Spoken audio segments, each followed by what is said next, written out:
how would Jesus do it here on earth? You know, like, how would he do it?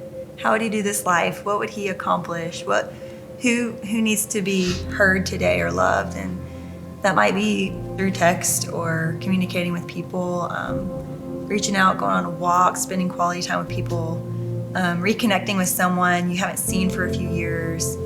Cooking, baking. Before I know it, I might have like 6 batches of cookies. I'm like, who can I give these to today? And so and that's totally spirit-led. it is, yeah. Worship music is blaring, and she's just going to town. I nerd she was out led by the on Spirit. all of it.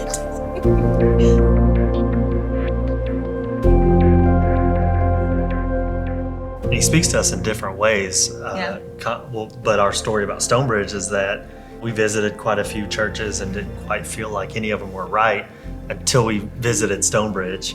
And it was just a settling in our spirit. And that was him speaking to us. And then God spoke the word centralized over you and stake your claim to me.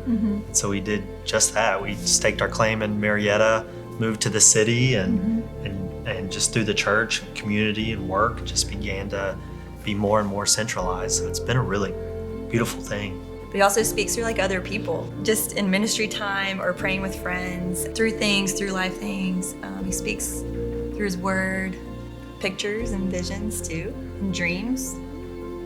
Sometimes just a thought that you know you wouldn't have on your own. Right, yeah. A lot of times it's that feeling of peace too. If we're making a big decision or something, I've got to have that element of peace. I know that's the Spirit. I think it's just making room for the Spirit, listening for his word. And of course, the more we get to know him, the more we're going to know his word. We're going to know his leading.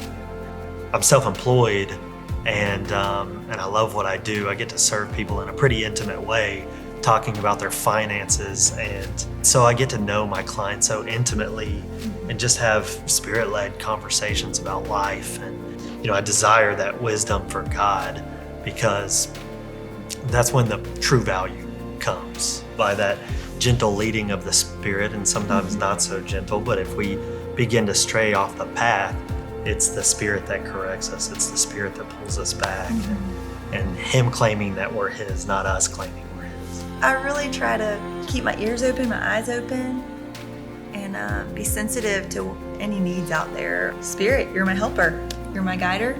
You help me remember things. Like, it's all you. This is you. This is you.